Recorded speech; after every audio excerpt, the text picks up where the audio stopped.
तफ्तीशी अफसरान में तो हेड उड़ा दिया ना। हाँ जी। कैप्टन लियाकत साहब, DIG CIA, हम्म, इसमें एक अहम सियासी शख्सियत का हाथ है अच्छा। जिसका तल्लक अमीर बलाश टीपू के मुखालिफ ग्रुप से बताया जाता है। जिस वक्त टीपू ट्रका वाला का कत्ल हुआ था ना 2010 में, जी जी। उस वक्त भी SP CIA captain retired Liaquat Malik ही थे। ये क्या कोइंसिडेंस है? इत्तेफाक ही आप कह सकते हैं। हाँ जी। और उस दौर में भी कैप्टन लियाकत साहब को तब्दील करा दिया गया था। एहसन शाह इसलिए पॉपुलर हो गया इस सारे केस में कि वो बलाज का दोस्त था हम्म, और अर्सा 14 साल से दिन रात का उसका साथ था और बलाज के उन दोस्तों में शुमार होता था जिस पर वो अंधाधुंध एतमाद करता था। और लोगों को दुख तकलीफ भी इस बात की है समेत बलाज की फैमिली के कि घर का फर्द उठ के ये हरकत कर सकता है। जो गए हैं मिलने वहाँ एहसन एहसन शाह से। शाह, हाँ जी, तो उन्होंने बुला के पुलिस की मौजूदगी में उसका बयान सुना हम्म, और उससे ये बुरा भला भी कहा कि भाई तुमने ये क्या किया है। और उसी दौरान उठ के उन्होंने उसके मुंह पर थूका। ये सच है कि उसकी ट्रेंड हुई है। ये सिर्फ उसी की ट्रेंड हुई है या नहीं, बाकियों की भी हुई है। ये क्या कोई प्रोसीजर का हिस्सा है या ये कोई जरा आपका दिमाग सेट करने के लिए? उनका थोड़ा सा गंदा करने के लिए किया है। जिस कमरे में अमीर मौसिफ बलाज का भाई बैठा होता है वहाँ कुछ पुलिस ऑफिसर बैठे हुए थे उसके पास। एहसन शाह वहाँ पे भी आता है अच्छा। और वहाँ पे आके कहता है जी जिस दिन ये जिस शादी पे कत्ल हुआ है वो इसका मुझे इनविटेशन आया था ना, व्हाट्सएप पे इनविटेशन आया शादी का कार्ड। तो कहता है कि मैं आके हाजी नू किया हाजी तेरी ते मेरी मौत दा बुलावा आ गया है।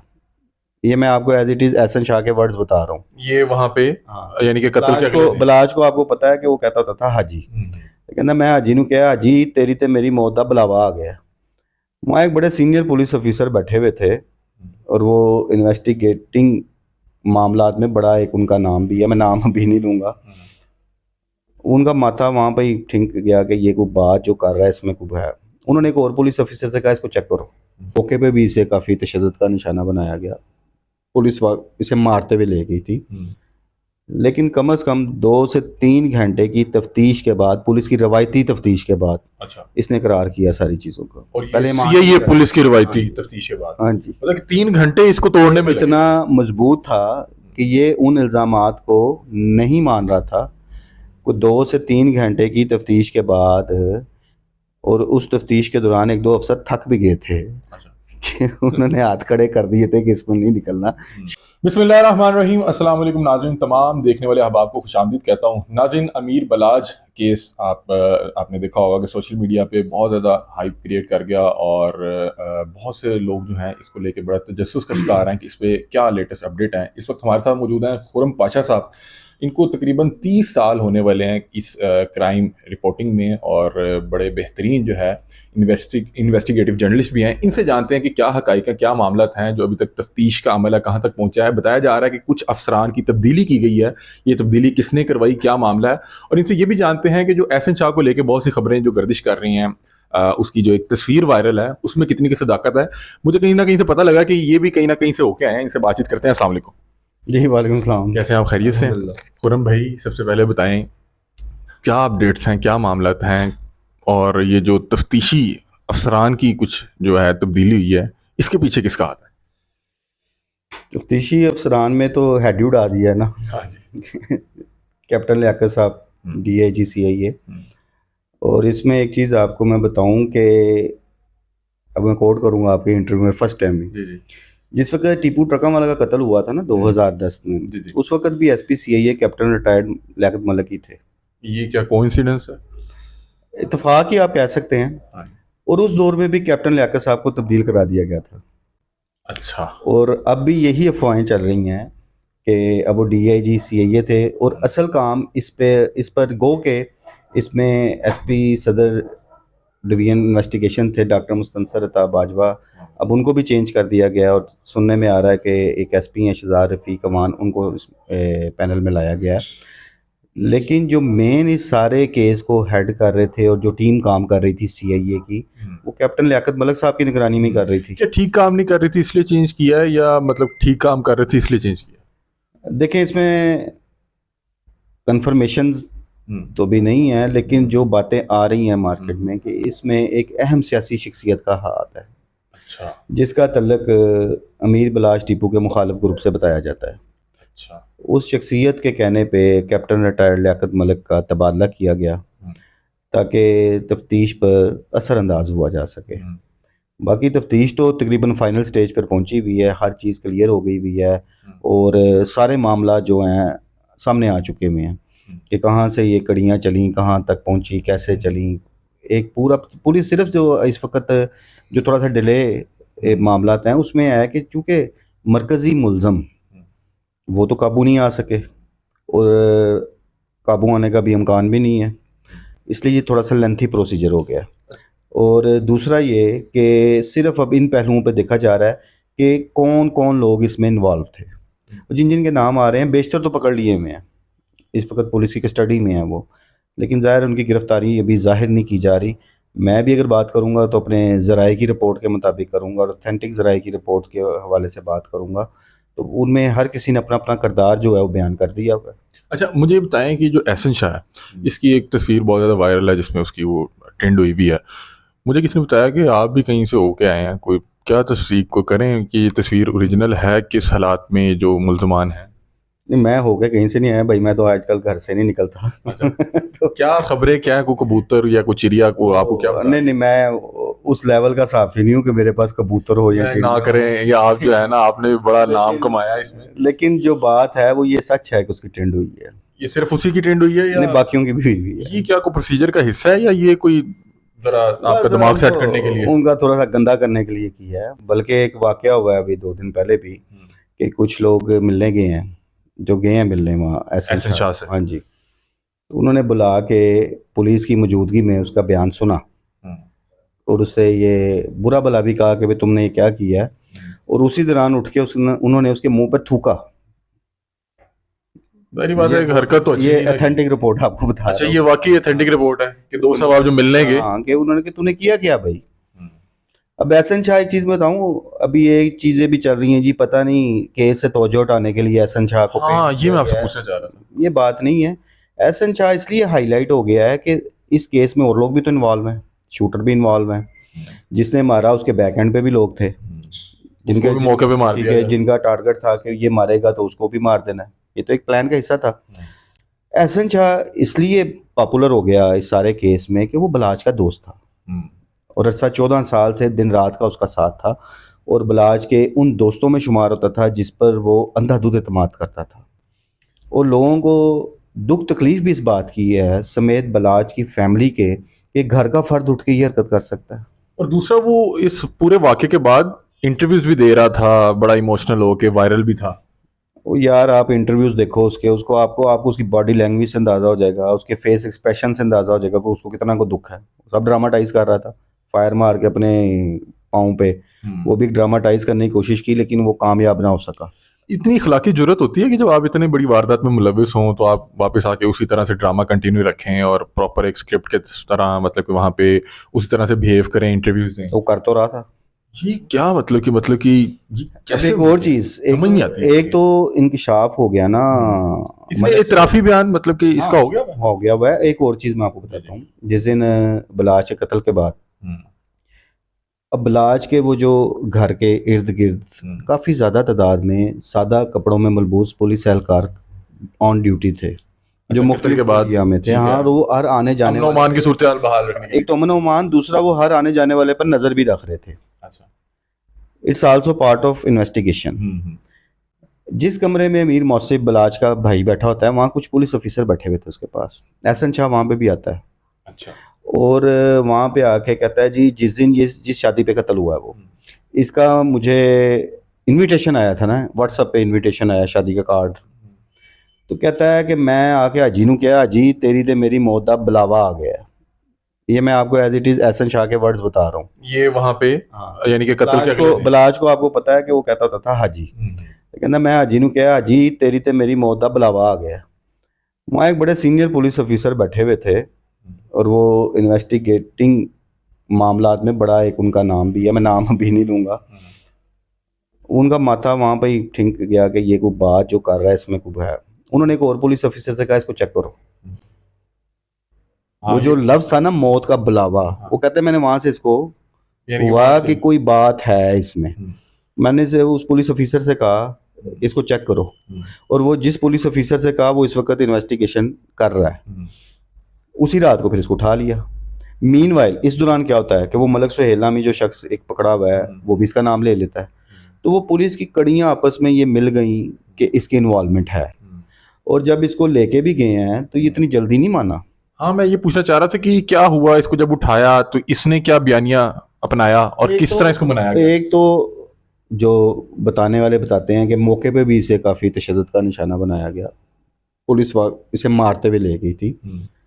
लेकिन कम से कम 2 से 3 घंटे की तफ्तीश के बाद, पुलिस की रवायती तफ्तीश के बाद, अच्छा, इसने करार किया सारी चीज़ों को। और ये पुलिस की रवायती तफ्तीश के बाद, हाँ जी, मतलब 3 घंटे इसको तोड़ने में इतना मजबूत था कि ये उन इल्ज़ामात को नहीं मान रहा था। 2 से 3 घंटे की तफ्तीश के बाद, और उस तफ्तीश के दौरान 1-2 अफसर थक भी गए थे कि उन्होंने हाथ खड़े कर दिए थे कि इसमें नहीं निकलना, शायद मलक सेल गलत बात कर रहा है, लेकिन फिर उसने फिर सारे वाक़यात बताए। और एक और चीज़, ठीक है मार्केट में बातें आ रही हैं कि जी 5 करोड़ है, 50 लाख लिया है, कहानी यहाँ तक नहीं थी। वो तो मुस्तकबिल में अपने आप को मेंबर पंजाब असेंबली भी देख रहा था। अच्छा, उसको मतलब कि इतने सुहाने ख्वाब दिखाए गए थे। तो इसका फैमिली बैकग्राउंड क्या है? ये काफी को अमीर हैं या क्या कोई, क्योंकि इनका जो घर दिखा रहे हैं वो तो बड़ा एक छोटा सा घर दिखा रहे हैं बहुत से लोग। लेकिन मैं अब एक जातियात पे बात नहीं करना चाहता, बता रहा हूँ कि ये जो कोई फाइनेंशियली स्ट्रॉन्ग ठीक था। अच्छा, ठीक था, कोई इतना ज़्यादा स्ट्रॉन्ग भी नहीं था। और असल में तो ये स्ट्रॉन्ग हुआ है जहाँ से इसका एक सोर्स ऑफ इनकम बहुत ज़्यादा शुरू हुआ था, बलाज के नाम पे शुरू हुआ था। बलाज को कैश कर रहा था, उसको कैश कर रहा था। दादा ने मुझे बताया, बच्चू पहलवान ने, कि वो बलाज का नाम इस्तेमाल करके बहुत सी बलाज को बहुत सारे दोस्त, उनके जो हमदर्द दोस्त थे, यहाँ तक के टीपू ट्रकां वाला मरहूम के कुछ दोस्त, जब बलाज ने आके अपने बाप की कत्ल के बाद सारे मामलात को संभाला था, वो लोग बलाज के इर्द गिर्द थे। आहिस्ता आहिस्ता वो सारे पीछे हट गए थे, और उनके पीछे हटने की सबसे मेन वजह एहसन शाह थी। ऐसे भी करते थे। ऐसे कई लोगों को मैं ज़ाती तौर पे जानता भी हूँ कि जो इस चीज़ का इजहार करते थे कि ये बलाज के नुकसान का सबब बनेगा लड़का। ये आज से कई साल पहले भी पेशगोइयाँ करती थी उन्होंने, और एंड रिजल्ट वही निकला है कि वही बीच में से निकला। अच्छा, मुझे बताएं कि इस तरह के जो मामला होते हैं, इनका कोई मंतकी इंजाम भी निकलता है? क्योंकि देखें, उन लोगों ने नामजद एक और फैमिली को किया, सारा जो हाइप है वो एहसन शाह की तरफ बन गई, सारे लोग एहसन शाह को, यानी कि उसके खिलाफ जो है एक ट्रेंड भी चल रहे हैं, लोग उसको तजलील भी कर रहे हैं। क्या इस तरह के मामलात में कोई जो मरकजी किरदार होते हैं वो मंतकी इंजाम तक भी पहुँचते हैं? आज तक तो नहीं पहुँचे। ये बस इस तरह के वक्ती तौर पे एक वो उसकी रीजंस है ना। देखें, अब आप मंतकी इंजाम तक किसी को आप कानून के दायरे में रह के पहुँचा सकते हैं ना। तो कानून के मुताबिक अब उनको 109 में नामजद किया जाता है, जो जिनसे मेन दुश्मनी होती है। अब वो 109 को साबित कैसे करेंगे? ये बड़ा मुश्किल है। ये बड़ा मुश्किल होता है। और आप अगर पाकिस्तान की तारीख में देखें तो सिवाय जुल्फ़िकार अली भट्टो के किसी को आज तक 109 में सजा ही नहीं हो सकी। उसको साबित करना बड़ा मुश्किल हो जाता है। वहाँ से फिर, ये मैं इस केस की बात नहीं कर रहा है, ये मैं मजबूरी तौर पे एक बात कर रहा हूँ कि उसमें फिर मुल्ज़मान को उस चीज़ का फ़ायदा मिलता है। वो तफ्तीश में भी क्लियर हो जाते हैं। अगर तफ्तीश में उनको फिट कर भी दिया जाए तो अदालतों से उनको रिलीफ मिल जाता है। एहसन शाह को ज़्यादा से ज़्यादा क्या सजा हो सकती है? क्योंकि मुखबरी की हुई है। कानूनी तौर पे तो सिर्फ एक सहूलतकारी है ना उसकी, और इस तरह सहूलतकारी क्या सजा, कितनी की सजा होती है? उसमें कोई इतना नॉर्मल 5 साल 10 इसको नहीं, इतना ज़्यादा नहीं होगा। अगर ये जाएगा भी जेल, तो अगर चला गया जेल तो अगर का लफ्ज़ पे गौर करना है आपने, मतलब कि पीछे भी प्रेशर भी जेल चला गया तो फिर ये कुछ अर्से में इसकी जमानत हो जाएगी। तो इसके लिए वैसे बड़ा मुश्किल नहीं हो गया? वो दूसरी फैमिली बड़ी पावरफुल है, और जो इसने काम किया हुआ है, और इतने ये ट्रेंड के वायरल होने के बाद जब ये आम रूटीन में दोबारा आएगा तो इसके लिए तो बड़ा मुश्किल हो गया होगा। डेफिनेटली जी। वो तो उसको मैं तो पहले ही एक बात कर रहा था कि अभी अगर जिस दिन इसकी गिरफ्तारी डाली जाएगी, इसको जुडिशल किया जाएगा, फिर मैं एक लफ्ज़ यूज़ करता हूँ अगर, तो अगर चला जाता है जेल तो इसको तो जेल के अंदर भी बहुत लोगों ने थूकें ही फेंकनी है कि यार मारी करके आया है। उसमें उन लोगों ने ये नहीं देखना कि वो बलाज ग्रुप से हैं या वो तीफी भट्ट ग्रुप से हैं। एक ओवरऑल एक जनरल, हम बहुत से लोग जिनका इन दोनों से ताल्लुक नहीं है वो इसको जलील कर रहे हैं, यार मारी की है, उस हवाले से उसको बुरा भला भी कहा जा रहा है, इसलिए वो ट्रेंड बना हुआ है। अच्छा, गोगी भट्ट के हवाले से कुछ खबरें आई कि शायद वो भी जेर हिरासत हैं। वो जेर हिरासत हैं या रूपोश हैं, क्या मामला है? नहीं जी, अभी तक रूपोश ही। और जो तीफी भट्ट साहब हैं, कुछ लोग कह रहे हैं कि शायद उनको इंटरपोल के जरिए लाया जाएगा। वो तो इस वाक़े के मेरा ख़्याल है अगले दिन ही डीआईजी इन्वेस्टिगेशन थे, तब इमरान किश्वर जो अब डीआईजी सीआईए तैनात जी, जी। हुए हैं, तो उन्होंने तस्दीक कर दी थी इस बात की कि जो रिकॉर्ड एयरपोर्ट से निकलवाया है, उसके मुताबिक वो बैरून मुल्क है। ठीक है। अब इसमें एक अफ़वाह ये भी चल रही थी, मैंने वही कहा ना कि बस अब वो ट्रेंड एक बन गया, जिसके पास जो चीज़ आई चला दी। जी, ख्वाजा नदीम सईद वहीं को गिरफ़्तार किया गया, जो हाँ, बहनों वहीं की, साहब की गिरफ्तारी का भी हाँ, मुद्दा है। गोगी बैठ के बनोई हैं, ऐसी बात ही कोई नहीं, उन्हें भी गिरफ़्तार नहीं किया हुआ। वो भी ख्वाजा गिरफ्तार नदीम नहीं है? सईद वाई के जो छोटे भाई हैं ख्वाजा वसीम, उनको गिरफ़्तार किया गया था। वो एकदम खबरें चलनी शुरू हो गई, ख्वाजा नदीम वाई को गिरफ़्तार कर लिया। ऑथेंटिक चीज़ नहीं थी। तो ये पुलिस कब तक ये इस पूरे मामले के ऊपर आगे प्रेस कॉन्फ्रेंस करेगी? किसी भी लम्हे मतलब कि तफ्तीश जो है उसका अमल मुकम्मल हो चुका तकरीबन हुआ है? मुकम्मल हो चुका हुआ है। इन्होंने सिर्फ लाहौर से नहीं, लाहौर से बाहर भी, इवन केपीके से भी कुछ लोगों को गिरफ़्तार किया हुआ है। तो अब वो बेहतर तो यही है कि हमारी बजाय पुलिस ही उनके नाम ज़ाहिर करे तो ज़्यादा अच्छा, बेहतर है। लास्ट में सिर्फ ये बता दें कि बिलाज के बाद अमीर मौसम और जो अमीर फाते हैं, ये किस मतलब कि ये इनकी क्या मामला चल रहे हैं? इनकी वो जो पगबंदी और दस्तारबंदी ये हो गई हुई है, और ये एहसन शाह के मुतालिक क्या मतलब कि इनकी अप्रोच है इस देखिए, अब उनकी सोच का तो मुझे नहीं पता, लेकिन एक ओवरऑल अगर आप ते तज़िये के तौर पे अगर बात करें या तजर्बे के तौर पे बात करें, तो इतनी बड़ी दुश्मनी ठीक है, लेके बलाज चल रहा था, लेकिन बलाज इस दुश्मनी को निभा नहीं सका, तो वो क्या बेचारे, वही बच्चे ही कह लें कि उन्होंने क्या निभाना है, क्योंकि जो दूसरा ग्रुप है ना, वो हर लिहाज से इसलिए तगड़ा है कि उनके पास तजर्बा बहुत है, वो तजर्बेकार लोग हैं, पुराने लोग हैं, तो ये आजकल के नौजवान नस्ल जो है वो उनका मुकाबला नहीं कर सकती। ये अभी ही क्यों मतलब कि ये वक्त क्यों चुना गया इस पे ये कातलाना हमले का? क्या ये कोई ऐसी चीज़ कर रहा था जिससे वो दूसरा जो ग्रुप है वो बहुत ज़्यादा वो खौफ का शिकार था? ये तो भाई मरवाने वाले बता सकते हैं, मारने वाले बता सकते हैं। 2016 में जो फायरिंग का छटा किया गया वो भी वजह बनी?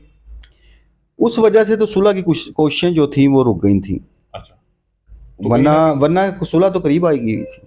बहुत से लोग कहते हैं कि शायद वो गोगी भट्ट ने फ़ोन किया तो उन्होंने कहा कि हम ये कर देंगे वो कर देंगे, तो ऐसी बातें नहीं है, कभी ऐसी टेलीफोन पे कोई ऐसी मेरी इतलात में तो नहीं है।